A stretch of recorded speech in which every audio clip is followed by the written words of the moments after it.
Eu me chamo Fernando. Sou policial há mais de 20 anos. 20 anos tentando manter a ordem, entender as pessoas, proteger o que importa. E mesmo com tudo que já vi, nada me preparou para o que aconteceu naquele dia. Começou como qualquer outro. Acordei antes do sol. Fiz café, beijei a testa da minha filha ainda dormindo e saí para o plantão. Era para ser só mais um turno, uma ronda tranquila, mas a cidade estava diferente. Tinha um silêncio estranho no ar, um silêncio que não combinava com Bright Vale. Não era o silêncio de madrugada ou o das ruas vazias, era um silêncio pesado, como se algo estivesse prendendo a respiração do mundo. Eu senti. Algo estava para acontecer. Às 5h45 da manhã, tudo escureceu. A energia caiu, os rádios pararam, os celulares morreram e então o céu mudou. Não como uma tempestade. Era como se o céu tivesse sido trocado. Como se outro céu tivesse sido posto ali, do nada. Recebi chamadas frenéticas pelo rádio da viatura antes dele apagar. Explosões, desaparecimentos, ruas bloqueadas. Eu tentei responder, mas o rádio chiava, engasgava, até se calar de vez. A cidade já estava caindo e a gente nem sabia contra o quê. Pensei imediatamente na minha esposa, na minha filha. Corri de volta para casa, mas a rua estava vazia. Carros abandonados com as portas abertas, as luzes das casas apagadas. E silêncio, um silêncio que gritava. Quando entrei em casa, senti o cheiro do café ainda quente, a mesa posta, a mochila da minha filha no chão. Mas elas não estavam lá. Gritei, procurei em cada cômodo, embaixo da cama, no armário, no quintal. Nada, nenhum sinal, nenhum som, como se tivessem evaporado. Mas havia algo. A televisão da sala, que devia estar desligada, piscava uma imagem estática. Só que não era estática comum.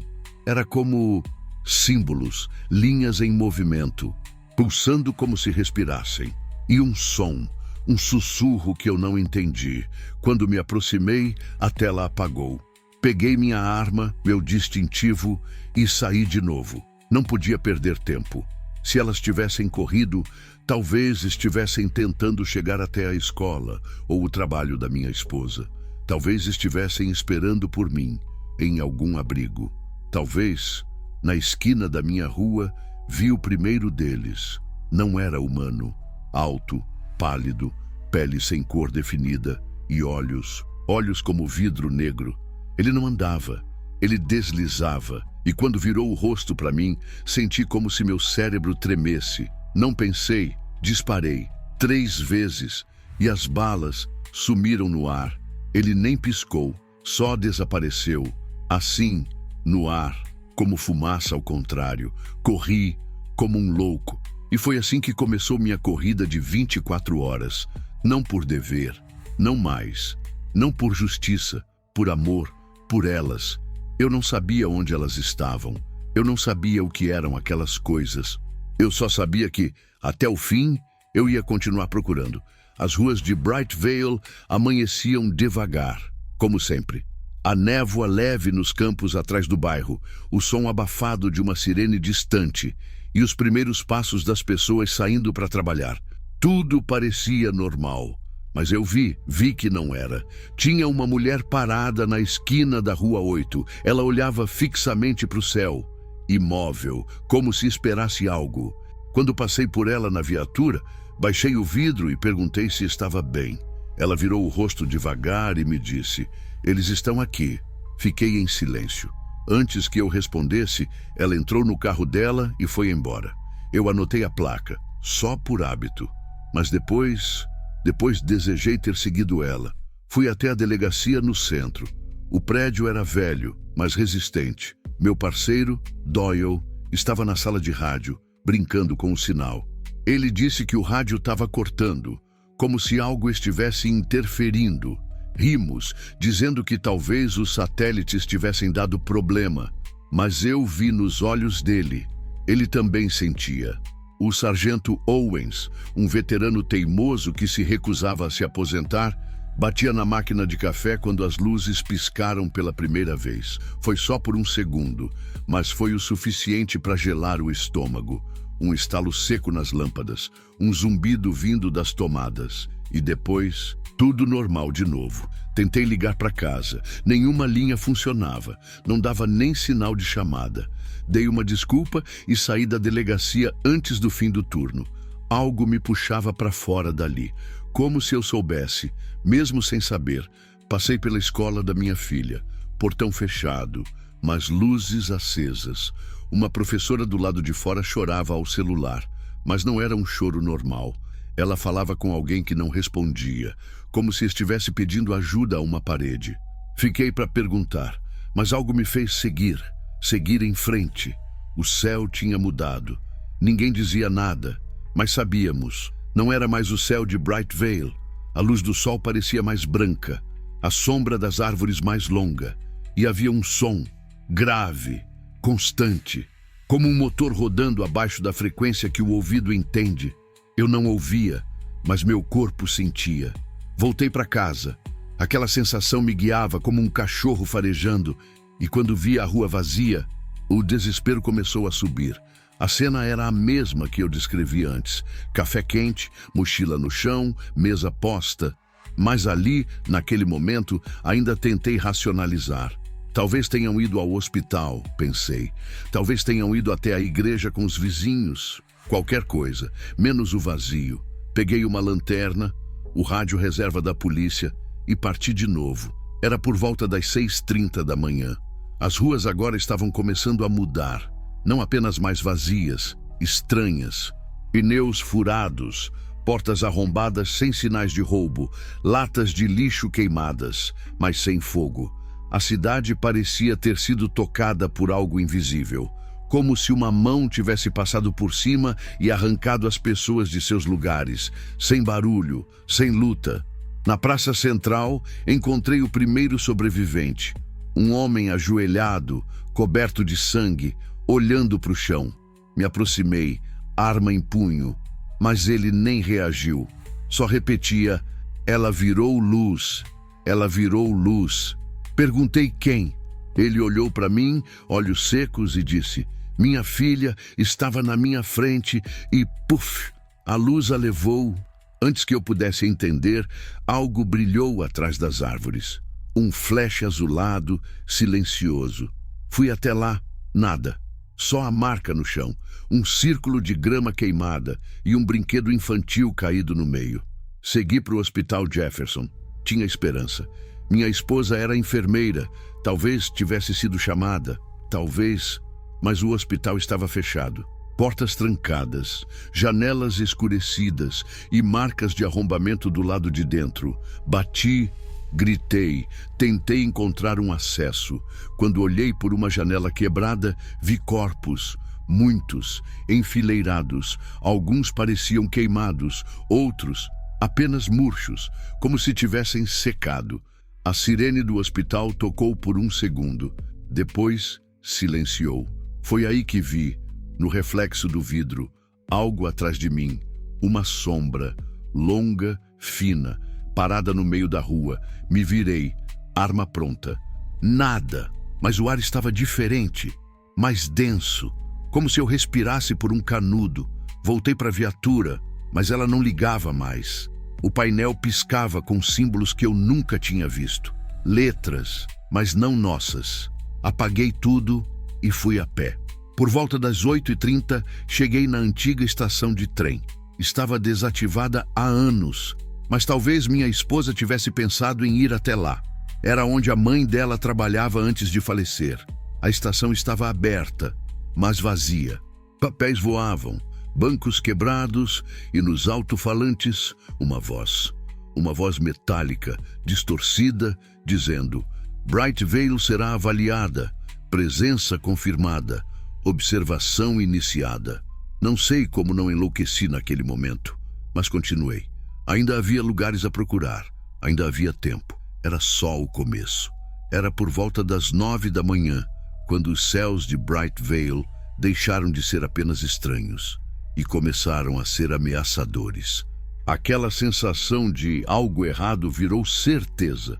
O som grave que vibrava no fundo da minha mente agora era palpável. O chão tremia levemente, como se a cidade inteira estivesse respirando. Eu estava perto da estação de trem abandonada, parado no meio dos trilhos enferrujados, quando vi pela primeira vez. Algo imenso cortando o céu. Não fazia barulho, nenhum motor, nenhuma hélice, apenas presença. Uma sombra sobre as nuvens, como se o próprio céu tivesse sido rasgado por dentro. E de dentro daquele rasgo, desceram. Eles, primeiro, eram pontos, depois formas, humanoides, altos, magros, movimentos suaves demais para serem naturais. Eles não caíam, deslizavam pelo ar, como folhas lentas demais. Eu me escondi atrás de um vagão antigo. Um grupo de pessoas corria na direção oposta. Vi uma mulher com uma criança no colo tropeçar. Um homem tentou ajudar. Uma daquelas criaturas estendeu o braço. O homem simplesmente parou de se mover, nem caiu. Ficou rígido, congelado. E em segundos, seu corpo brilhou com uma luz azulada e sumiu. A mulher gritou. E então, ela também desapareceu, como se tivesse sido apagada do mundo. A criança, não. A criança caiu no chão, chorando. A criatura apenas a observou por um instante e seguiu em frente. Eu não entendi. Por que ela ficou? Por que eles escolheram? Corri até a criança. Ela não devia ter mais que 3 anos. Tinha sangue no rosto, mas parecia mais assustada do que ferida. Peguei ela no colo e me escondi atrás de uma pilha de entulhos. O coração dela batia descompassado contra meu peito, como o da minha filha, quando sonhava com monstros. Segurei a menina e a levei até um ônibus tombado. Dentro, encontrei outras 3 pessoas escondidas. Um velho, uma mulher jovem e um rapaz com um uniforme de entregador, todos tremendo, todos mudos. A jovem pegou a criança dos meus braços e apenas chorou em silêncio. A cidade estava quebrando. Do lado de fora, vi uma cena que nunca mais vou esquecer. Um helicóptero militar sobrevoava o centro da cidade. Tinha acabado de surgir entre os prédios quando uma daquelas naves se aproximou. Ela não disparou nada, apenas se posicionou. O helicóptero girou no ar, como se fosse puxado por cordas invisíveis. Depois foi esmagado, não explodido, esmagado, como se o ar em volta dele tivesse se tornado concreto. Um segundo depois, uma chuva de destroços, nenhuma explosão, nenhum fogo, só destruição. Ali percebi que não tínhamos chance, que não era uma invasão comum, era um extermínio seletivo. Voltei para o centro tentando encontrar algum comando policial, algum posto de resistência. Achei uma barricada improvisada na frente da prefeitura. 3 policiais, um deles, Álvarez, amigo de academia. Ele me reconheceu na hora. Fernando, você tá bem? Sua família? Só balancei a cabeça. Merda, ele disse e me puxou para dentro. Tinham armas, água, um rádio portátil que funcionava por curtos períodos. Um deles captava interferências, sons estranhos, repetições, vozes distorcidas. Eles estão nos estudando, disse Álvarez. Estão escutando tudo. Dei a ideia de procurar abrigo no metrô desativado.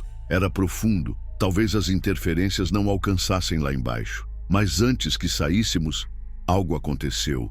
O céu gritou. Foi como um som de 1000 vozes rasgando o ar. Um lamento, um aviso. As luzes piscaram e todos na barricada ficaram imóveis por um segundo. Eu também.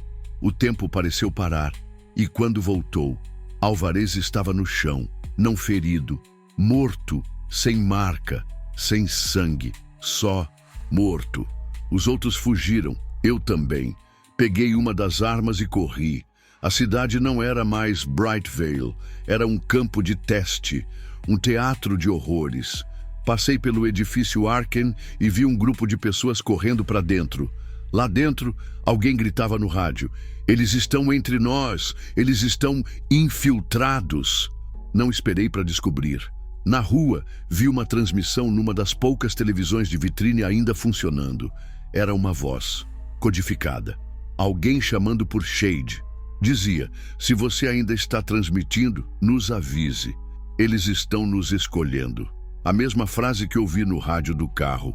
A mesma sensação de que não era uma matança, mas uma seleção. Segui para o hospital de novo. Tinha uma lista mental de onde minha esposa poderia estar, mas o hospital já estava tomado. Portas derretidas, vidros estilhaçados, vi vultos nos corredores. E mais uma vez, nenhum som. Passei por uma sala onde alguém tinha escrito na parede com sangue: refúgio verde não é seguro, fiquem longe. Voltei para a rua, agora carregando o peso de tudo. O colapso da cidade, a incerteza sobre minha família, o silêncio dos mortos, o som que vinha do céu. Na esquina da rua 14 com a central, vi algo que me fez cair de joelhos. O carro da minha esposa. Virado, parado, portas abertas, mas não havia ninguém. Dentro, o porta-luvas estava quebrado. O rádio do carro chiava com estática, e entre os bancos, a lancheira da minha filha. Sentei no meio da rua e chorei, mas o choro durou pouco, porque ao longe, no céu, uma nova nave se formava e a cidade tremia de novo. O caos, agora, era total. O que aconteceu a partir dali não pode ser chamado de ataque. Ataque você responde, contra-ataca, tem uma chance de vencer ou de negociar. O que aconteceu com Bright Vale foi um colapso, uma queda livre. Um fim anunciado em silêncio. Depois de encontrar o carro da minha esposa, passei a andar sem direção certa. Não havia mais missão policial, protocolo, linha de comando. Eu era só um homem no meio do fim do mundo. As ruas estavam cheias de coisas, mas vazias de gente.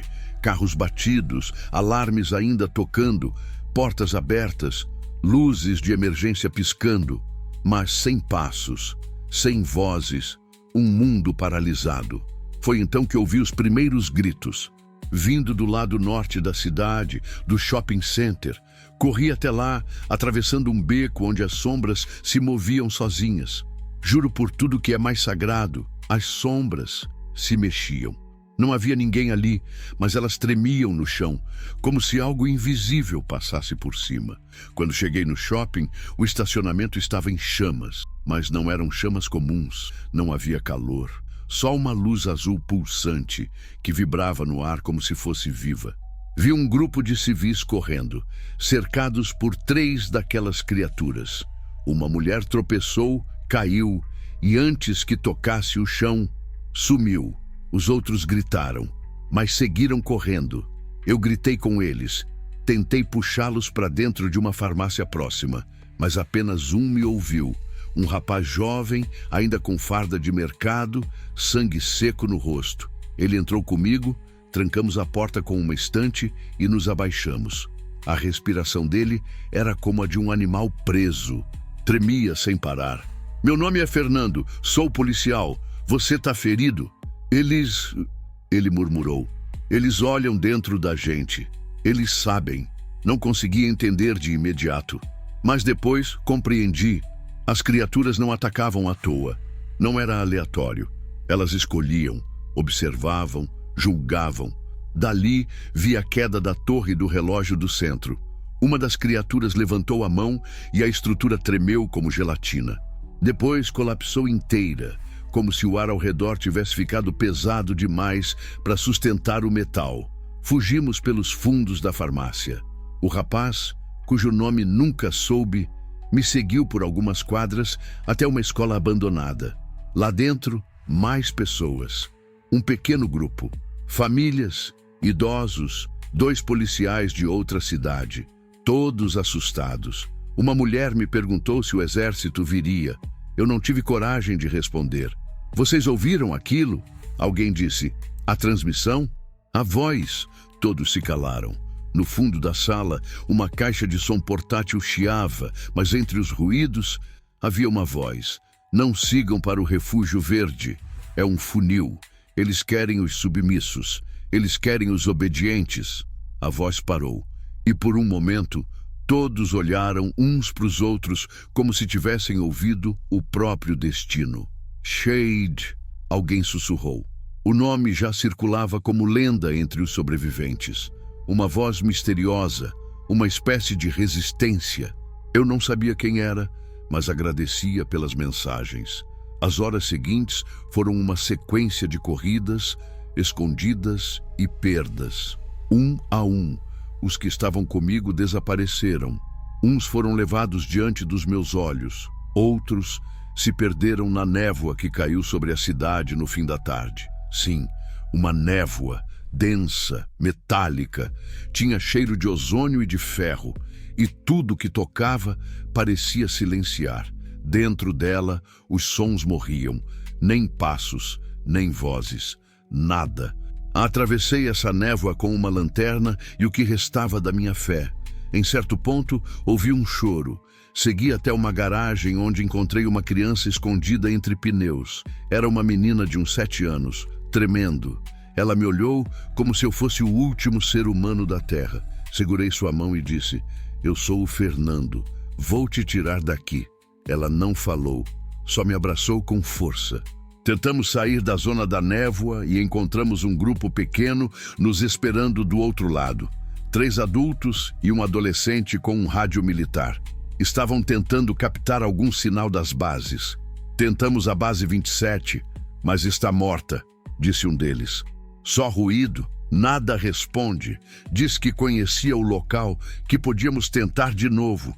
Caminhamos juntos. Pela primeira vez, senti esperança. Mas foi aí que o céu se abriu, literalmente. Um rasgo vertical, do alto ao chão, surgiu no horizonte, e dele uma nave do tamanho de um bairro emergiu. Ela não voava, ela se encaixava na realidade, como se dobrasse o espaço ao redor para caber ali. A pressão do ar mudou. A menina tampou os ouvidos e gritou.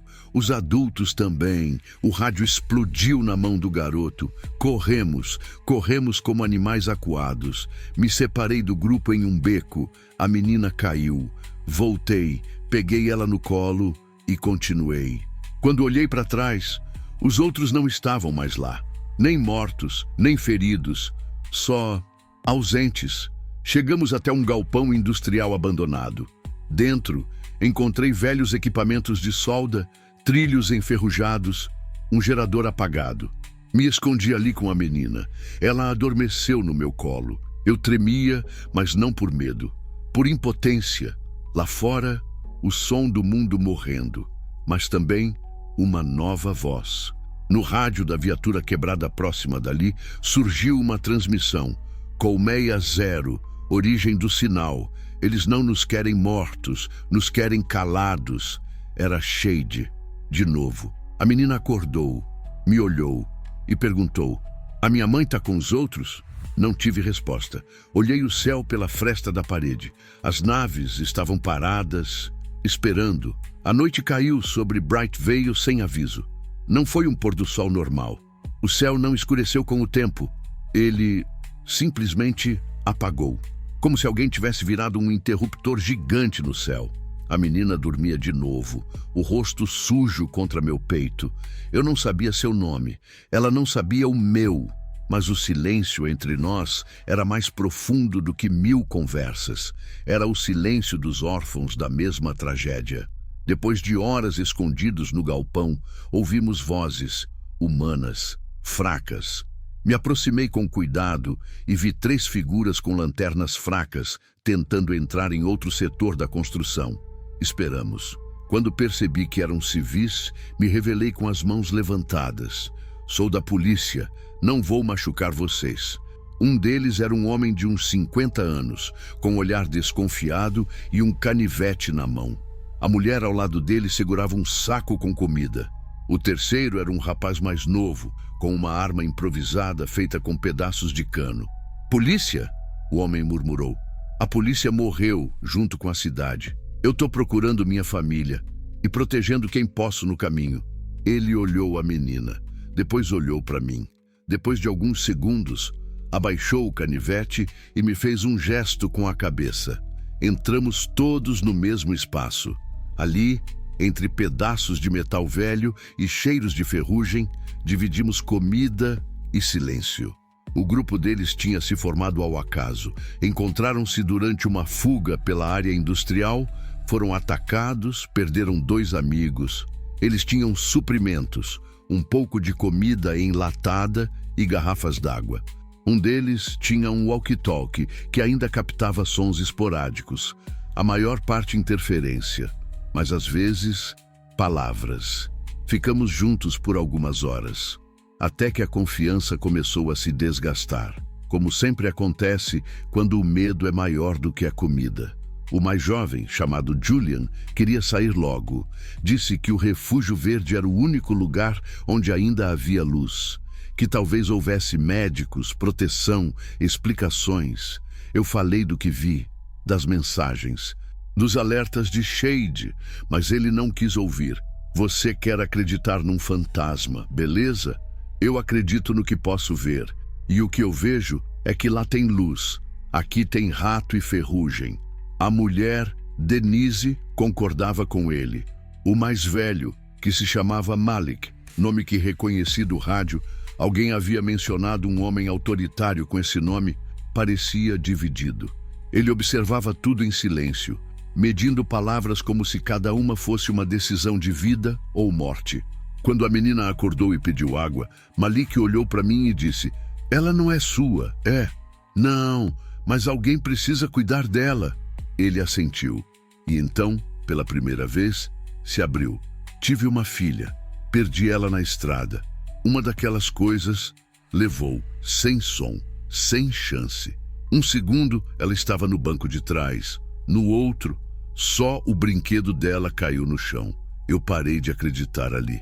O silêncio voltou, mas um silêncio tenso. Horas depois, enquanto Denise dormia, ouvi Julian falando com Malik num canto escuro do galpão. "A gente não pode dividir tudo com eles. Não vai durar. Aquela menina é um peso. Ela é só uma criança." Malik respondeu, mas sua voz soava frágil. "Você mesmo disse que o que importa agora é sobreviver." Foi então que entendi. Eles estavam discutindo se nos expulsariam. Ou pior, peguei a menina nos braços e preparei tudo para sair. Mas antes que eu me movesse, Malik apareceu. "Você ouviu?" "Ouvi. Não é pessoal, é necessidade. Ela tem 7 anos. Você acha que isso justifica?" Ele ficou em silêncio. "Me deixa ir. A gente não vai incomodar vocês." Malik hesitou. Depois abriu caminho. Mas Julian nos viu. "Vai deixar eles levarem metade da comida?" "Deixa eles irem, Julian." "Acha mesmo que isso vai terminar bem? Eles vão morrer lá fora. Você vai ter isso nas costas." A discussão virou briga. Julian puxou a arma improvisada. Eu reagi instintivamente. Derrubei ele no chão. Malik tentou separar. Denise acordou gritando. O walkie-talkie caiu no chão e, como uma ironia cruel, emitiu uma transmissão clara. Colmeia 0. O tempo está acabando. Julian se levantou, sangrando do rosto, mas não atacou. Só cuspiu no chão e disse: "Vocês não são diferentes dos monstros. Só fazem escolhas diferentes. Levei a menina embora." Lá fora, a névoa tinha voltado. Andamos a esmo até encontrar uma igreja destruída. Lá dentro havia velas acesas. Não sei por quem. Uma Bíblia aberta. Um altar quebrado. Nos abrigamos ali. A menina dormiu no banco de madeira, coberta com meu casaco. E eu fiquei olhando para a cruz torta na parede, tentando entender o que ainda era sagrado num mundo que esquecia os vivos. E então ouvi um som novo. Passos. Vários. Gente chegando. Escondi a menina atrás do púlpito e esperei. O grupo que entrou era diferente. Armados, organizados, não militares, civis, mas preparados. Um deles falava com um aparelho estranho, como um rádio adaptado. "Aqui é ponto morto. Não tem sinal. Zona nula confirmada." Um homem de barba, que parecia o líder, olhou ao redor e disse: "Eles passaram por aqui. O cubo os marcou. Vamos seguir." Cubo. Eles saíram rapidamente, como se estivessem seguindo algo. Esperei por segurança e saí com a menina. Mais tarde, encontraríamos uma mensagem rabiscada numa parede da escola. "Se você encontrou isso, siga o sinal. Mas cuidado, alguns de nós já não são mais apenas humanos. E eu começava a acreditar, porque o que nos assombrava já caminhava entre nós. A madrugada em Bright Vale parecia mais escura que o normal. Não era a ausência de luz, era a presença de outra coisa.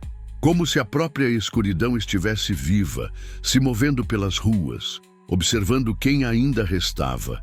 Eu já não sabia que horas eram. O relógio do pulso parou. Os celulares não funcionavam. Os únicos marcadores de tempo eram os sons do céu e os avisos do rádio quebrado que ainda carregava, como se uma parte dele se recusasse a morrer. A menina dormia nos meus braços. Já não chorava mais. Talvez por exaustão. Talvez porque, mesmo criança, ela entendesse que o mundo como o conhecíamos tinha acabado. Eu seguia em direção à Colmeia Zero, não porque sabia onde ela estava, mas porque tudo me levava para lá. As mensagens, os sinais, as pistas espalhadas como migalhas de pão em um labirinto de destruição. Cheguei numa zona industrial, aos arredores de Bright Vale. Arame farpado rompido, placas militares enferrujadas, torres de vigilância vazias. Era um terreno esquecido por todos. Todos, menos eles. Ao fundo, vi algo que não deveria estar ali. Um cubo, flutuando. Era grande, do tamanho de um carro. Negro como obsidiana, mas com veios brilhando em tons azulados, como se estivesse respirando. Ele girava lentamente, emitindo uma pulsação rítmica. A menina acordou e sussurrou. É ali que eles vivem? Não sei, mas é ali que a gente vai entender.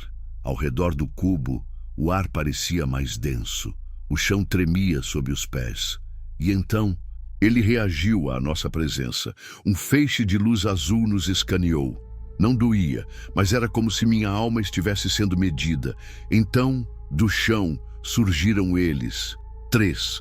Não vieram voando, vieram caminhando, suaves, elegantes, assustadoramente calmos. A menina apertou minha mão. Eu me coloquei à frente, sacando a arma. Mas já sabia, não funcionaria. Eles pararam a poucos metros. Um deles, ou aquilo que parecia liderar, deu um passo à frente. Os olhos eram como mármore vivo. E então, falou. Fernando, a voz não saiu da boca. Saiu de dentro da minha mente. Fria, precisa. Você continua buscando, mesmo sabendo que não há mais o que encontrar. Eu não respondi.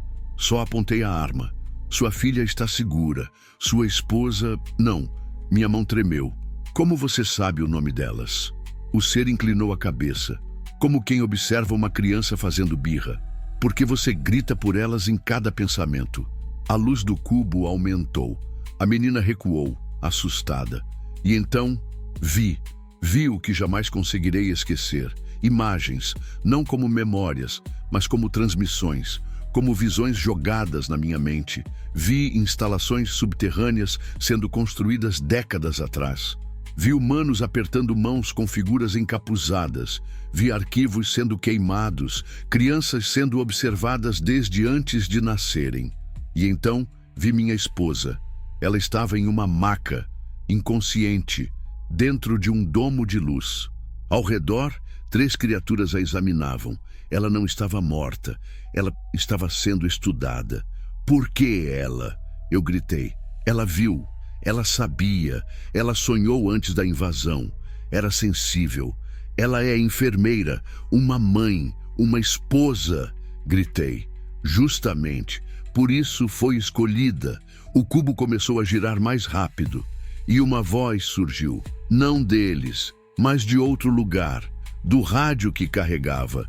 Shade aqui, vocês chegaram, mas não estão sozinhos. O cubo é interface, é porta, mas também é armadilha. Os 3 viraram a cabeça ao mesmo tempo, como se tivessem ouvido algo que não deveriam. Ele ainda interfere, disse o líder. E você ainda teme, respondi. Não sei de onde tirei coragem. Saquei uma granada de luz que tinha pego na delegacia dias antes. Não sabia se funcionaria, mas precisei tentar. Cubo ou colmeia, luz ou sombra. Eu só quero minha família de volta. E lancei. A explosão foi silenciosa. mas violenta. O cubo tremeu. As criaturas se contorceram, como se luz queimasse suas formas. A menina caiu no chão, protegida por mim. Quando abri os olhos, o cubo estava rachado e atrás dele vi algo que nunca imaginei ver. Uma estrutura viva, parecia pulsar, como um coração gigante, cabos e veios conectados a corpos humanos flutuando. Entre eles, ela, minha esposa, conectada por fios, os olhos fechados, mas viva. Gritei o nome dela. As criaturas voltaram a se erguer, mas agora hesitavam.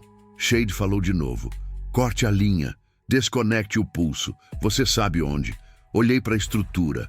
Havia um núcleo, um centro com símbolos girando, e dentro, um feixe de luz negra. Corri até lá. Desviei de um dos seres que tentou me bloquear. Disparei. As balas não feriram, mas atrasaram. Cheguei ao núcleo e enfiei o bastão de ferro que carregava. Força bruta, fúria, amor. E então, silêncio. Tudo apagou. O cubo caiu, as luzes sumiram. As criaturas se desfizeram em pó. Minha esposa caiu no chão. Corri até ela. Ela respirava. Acordou lentamente, os olhos confusos. Fernando, murmurou. Abracei ela. A menina também se aproximou. Mas então, o céu gritou novamente. E percebi, aquilo não era o fim. Era só o começo. Eles nos invadiram em silêncio, sem discursos, sem avisos, sem alvos definidos. Eles apenas vieram. E agora, eu entendo por quê. Eles não buscavam território. Eles não buscavam recursos. Eles buscavam algo em nós. Eu sou Fernando, e nas últimas 24 horas atravessei o inferno em busca da minha família. Encontrei pedaços, ecos, sinais. Encontrei minha esposa viva, mas marcada por algo que ainda não entendo. Encontrei uma criança que não era minha, mas que agora carrego como se fosse. E encontrei algo dentro de mim que eu nem sabia que existia. Fé. Não aquela que prega em igrejas, mas a fé que nos mantém de pé quando tudo quer que a gente caia. Estamos escondidos em um abrigo improvisado, longe do centro da cidade. Não sei o nome do lugar. Não importa. O que importa é que, por enquanto, há silêncio. E nesse silêncio, escuto os meus pensamentos. Vi coisas que não consigo explicar. Visões, máquinas que leem a alma, criaturas que escolhem quem vive e quem desaparece. Vi humanos ajudando os invasores, colaborando, escolhendo lados. E me pergunto, quantos outros fizeram isso? Quantos se venderam antes mesmo de o mundo cair? O rádio ainda chia de vez em quando. Shade continua falando, mesmo que em fragmentos. Ele mandou uma mensagem hoje, enquanto minha esposa dormia. Colmeia Zero era só um nó. Há mais, espalhadas, conectadas. A invasão não foi o início, foi o segundo passo. Segundo passo. Isso me assusta mais do que tudo. O que será o terceiro? Minha filha, não a encontrei. Não sei se está viva, não sei se foi levada, mas algo me diz que ela ainda está aí, em algum lugar, porque eles a pouparam. E se pouparam, é porque ainda não decidiram. Minha esposa acorda às vezes com pesadelos, sussurra palavras em línguas que não conhece, vê símbolos quando fecha os olhos. Eles colocaram algo nela, uma memória, um código, não sei, mas Shade também mencionou isso. Alguns foram tocados, portadores involuntários, chamam de transmissão reversa. Ela é uma dessas pessoas, e talvez, através dela, possamos entender. Talvez possamos resistir. A menina, a que encontrei nos trilhos, me chama de pai agora. Não porque eu pedi, não porque quis, mas porque o mundo caiu, e os laços antigos morreram com ele. O que sobrou são as escolhas que fazemos depois. Eu escolhi continuar procurando, mesmo quando tudo dizia para parar, mesmo quando vi colegas morrerem, mesmo quando ouvi que não havia mais chance.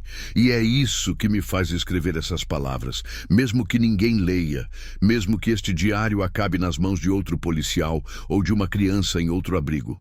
Quero que saibam, nós não fomos apenas vítimas, fomos testemunhas. A invasão não terminou. O céu ainda guarda as naves, a terra ainda treme à noite. Há zonas onde o som desaparece, e há humanos que não são mais humanos. Mas nós ainda estamos aqui, ainda procurando, ainda lutando, não pelo mundo de antes, ele se foi, mas por algo novo, algo verdadeiro. Minha história termina aqui, por agora, mas a guerra está apenas começando. E se minha filha estiver me ouvindo, se estiver lendo isso, eu ainda estou procurando você, sempre estarei.